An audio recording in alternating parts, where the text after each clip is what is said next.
ranking the 10 worst NBA draft picks of the 2020s so far. Now, there has been a lot of good and a lot of bad players that have come into the NBA since the start of the 2020s. I mean, you can go onto the list. You got, Zion's, the LaMelo Balls, and you got some other good players. And I'm not going to get into a lot of the bad players, but, there's been a lot of great talent, a lot of bad talent.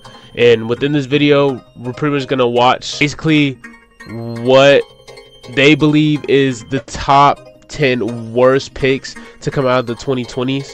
And we're just going to go into it with an open mind. We're not going to, try and nitpick any little pick that they have. But if you guys like the video, like, comment, subscribe.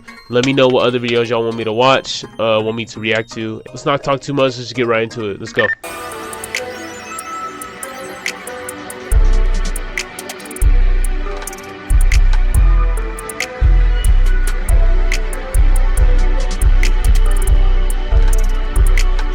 Has changed a lot so far this decade, after the 2010s were an era where super teams were reigning supreme. The 2020s have arguably brought more parity than the league has ever seen, which has been awesome from a fan perspective, and we're seeing more homegrown contenders built through the draft than ever before.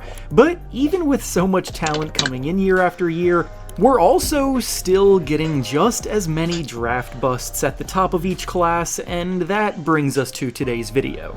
Today we'll be ranking the top 10 worst draft picks of the 2020s so far, with these being the players that were invested in with valuable capital near the top of the draft, but have failed to come anywhere close to providing a worthwhile return on that investment. Before we start though, it turns out a good amount of you watching right now aren't even subscribed to the channel, so if you enjoy the content, consider hitting the subscribe button, as not only does it help out a ton, but it also very much appreciated. Now with that being said, let's begin.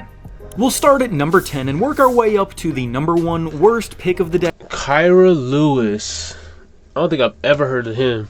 And I don't say that in a bad way, but I don't think I've just ever heard of him, really. Kira Lewis. Decade. So to start us off, we have Kira Lewis Jr., who was drafted 13th overall in 2020 by the New Orleans Pelicans. Lewis came into the NBA seen as a tantalizing guard prospect that possessed the kind of speed that was being compared to guys like De'Aaron Fox in the open floor. His blistering pace with the ball in his hands made him a transition maestro. His budding perimeter jumper and playmaking skills in the half-court settings were catching the eyes of scouts when he was playing for Alabama, and when New Orleans used a lottery pick to bring him in, they were hoping he could develop into a running mate next to Zion Williamson to bring out the best of their talents in the open floor. Unfortunately, Lewis's career got off to a slow start, barely playing at all as a rookie, but the real reason why he ended up having such an insignificant career is because he suffered a torn ACL early in his second season, and was never able to regain the speed afterward that make him an interesting talent. The Pelicans ended up dumping him in a trade to the Pacers for cash considerations, and after that, he would be traded a few more times before getting waived and failing to sign a second NBA contract. He's currently playing in the G League, playing for the Wizards affiliate the Capital City Go-Go, but the mediocre averages of 13 points and 5 assists per game that he's putting up on subpar shooting splits down there make his NBA dreams seem to be dead already. Next up, the 9th worst pick of the decade so far was when the Orlando Magic selected Jet Howard. I don't think I've ever heard of this guy. 11. These are all lotto picks too? Damn. Jet Howard 11th overall in 2023. The thing about this pick is that immediately in the moment, the majority of fans were shocked because it felt like a huge reach at the time, and now with Howard starting his 3rd season with Orlando, hindsight is telling us that we were correct. Howard still, at no point in his career, has even been a consistent part of the Magic's rotation, let alone given them anything to get excited about, and for a lottery pick, that's pretty unexcusable. When Howard was a prospect coming out of Michigan, he was viewed as a potential secondary scoring threat with some tough shot-making skills and competence from all 3 levels. So basically, the Magic viewed him as a potential piece to improve their historically bad offense. The issue, though, is is that Howard's game has just not been able to translate at all, and when you're expected to be a score-first guy but can't score against NBA-level defenders, you become pretty useless pretty quickly. Howard didn't even manage to shoot above 37% from the field in either of his first 2 years. He also... First year, that nigga averaged 1... Well, see, the thing is, when it comes to these stats, too, you got to see minutes per game, too. Like, minutes per game, his three-point percentage is terrible. Field goal percentage is terrible. But you got to see minutes per game, because if he's playing a lot of minutes and he's averaging 1.6 and 4.6, then that's ass. But if he's only playing like 5-10 minutes a game, then it's kind of hard to really like get your stuff off, especially in the NBA where you got to understand it's politics when it comes to this shit, right? Like, if he's getting paid a certain amount, and he's getting paid a certain amount, he's getting paid a certain amount, the ball has to go through them more than you. You know what I'm saying? But I get what he's trying to say, because he is like, you're a score first and you can't score in the NBA, then kind of worthless. Shot below 30% from 3 both seasons, and now in year 3, he is once again finding himself sitting at the end of Orlando's bench, out of the rotation. So all in all, he wasn't even someone who was expected to be great at the time of the draft, with most fans viewing him as a reach on draft night, and for him to then drastically underperform the already low expectations that were put on him make him a mess of a lottery pick, especially when a player like Derek Lively was selected right after him that year. Next up, the 8th worst pick of the decade so far. Hey. I'm not gonna lie, I'm not gonna tolerate this disrespect, because Ousmane Dieng has been developing into a great player. And look at it now. He's been playing great. He just doesn't get a lot of minutes. And that goes to show, like, if you're getting little minutes and your stats are low, it's like, what can you do, bro? You have other people that are getting paid more than you that are expected to have the ball in their hands. If you're getting paid little to none, and I'm not even saying they're making little to none, but if you got somebody that's making 25 million a year, and you're making like 3 million a year, you're not going to be taking all the shots, bro. And Ousmane Dieng is a bucket. I'm not gonna tolerate his slander. Was Ousmane Dieng, who was drafted 11th overall in 2022 by the Oklahoma City Thunder.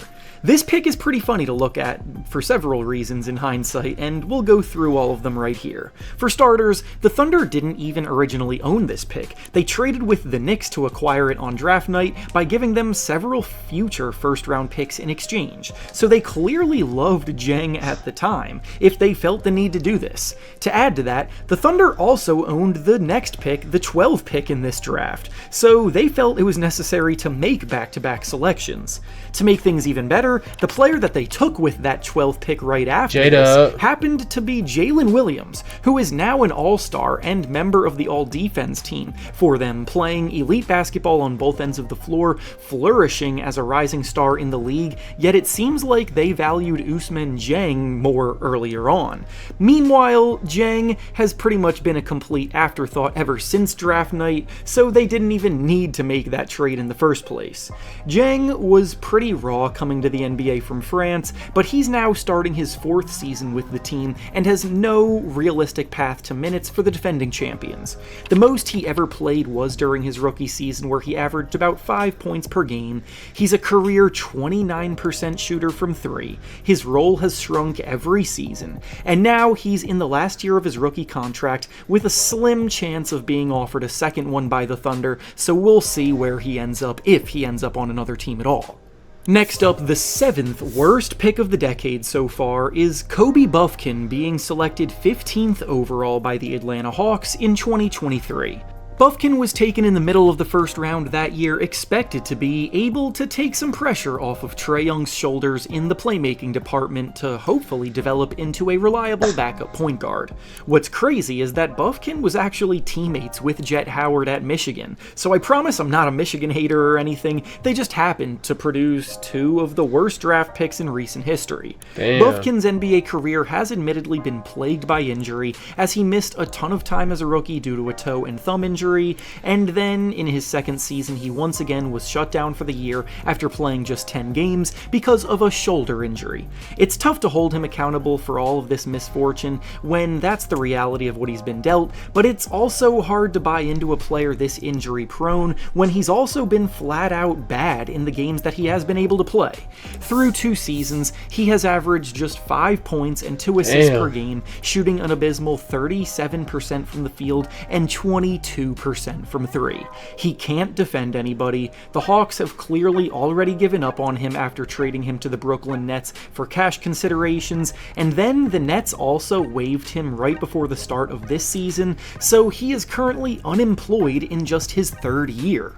Next up, the 6th worst draft pick of the decade so far was the Utah Jazz selecting Cody Williams 10th overall in 2024.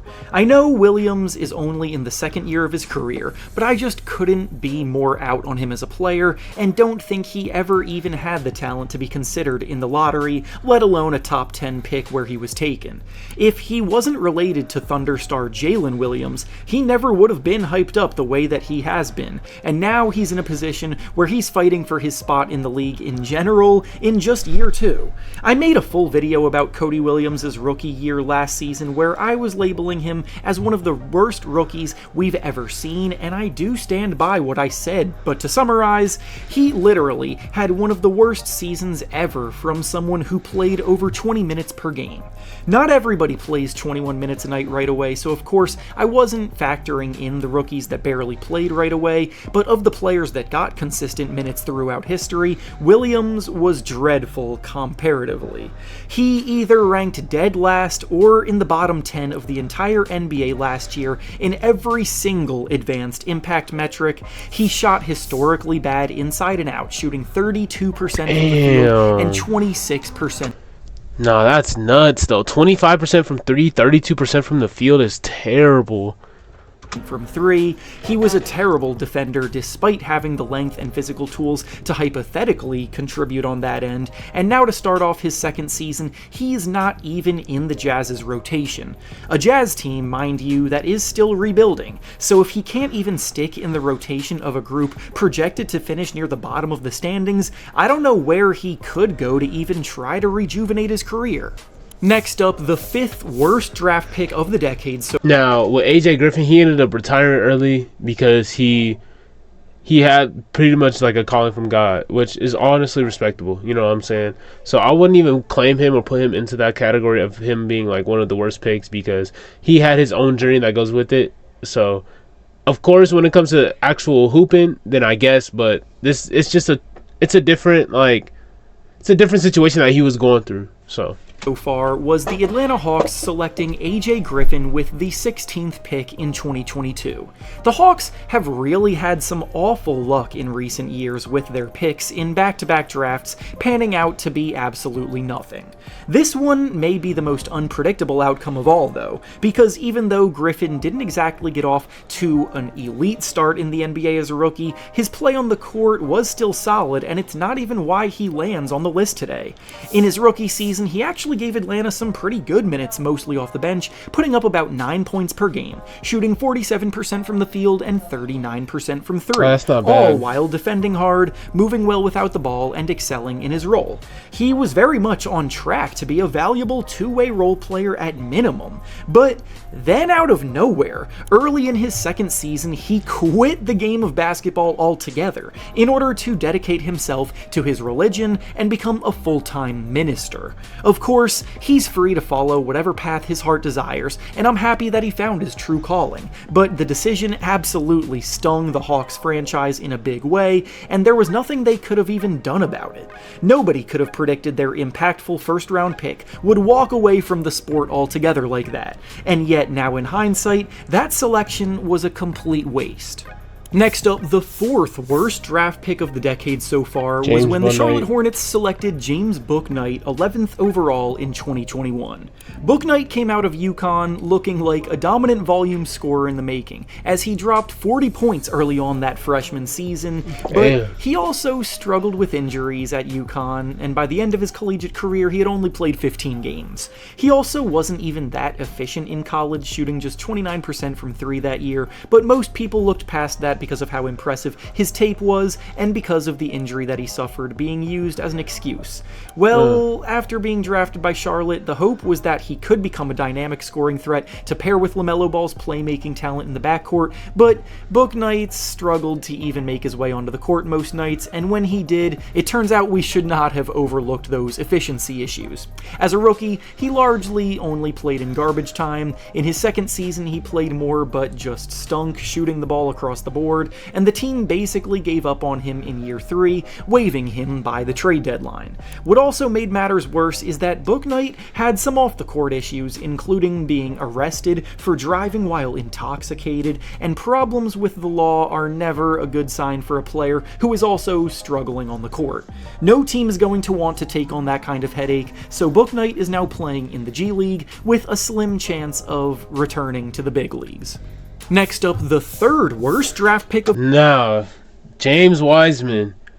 Going, bro, all the way through my high school, going into college, bro, we thought that I thought that James Wiseman was going to be one of the ones, bro. And then the Warriors ended up picking him up. I was like, yo, the Warriors, look, he got a dog. He might go crazy, bro. Him, Steph, Dre, Clay, and James Wiseman, like, I thought they was finna go stupid. The 2020s so far was the Golden State Warriors drafting James Wiseman 2nd overall in 2020.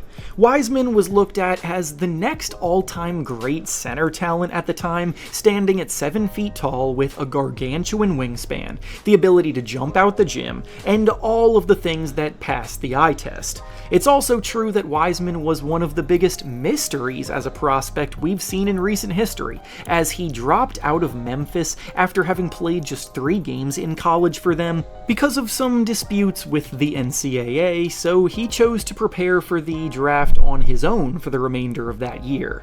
There was so little film on him competing against meaningful competition that the world was pretty much just banking on his physical tools translating to dominance. But unfortunately, as the Warriors learned, Wiseman just did not have the mental capacity to play the game at a high level. He struggled with the intricacies of playing defense, often missing rotations and being in the wrong place at the wrong time. His feel for the game and overall basketball IQ was severely lacking, and his time in Golden State ended with him being traded for Gary Payton II and 2 second-round picks.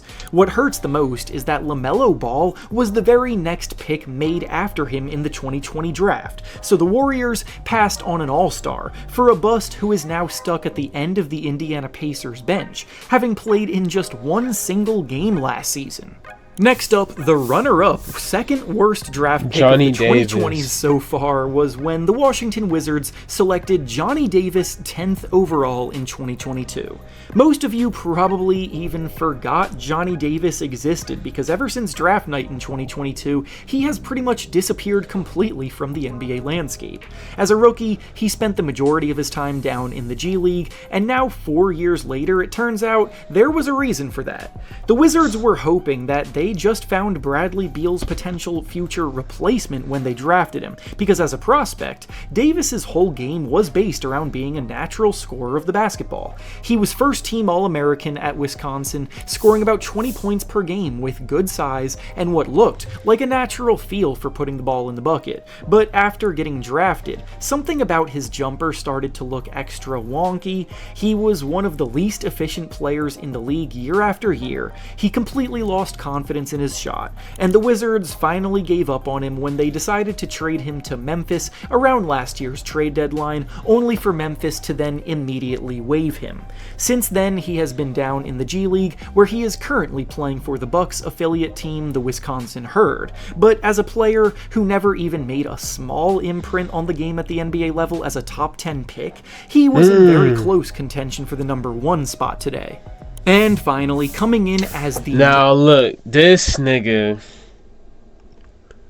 This nigga right here, bro. He sold. He just sold his career. Like, and if y'all don't know what happened, he did that weird shit with the assistant. That was I think it was like an assistant trainer or something like that.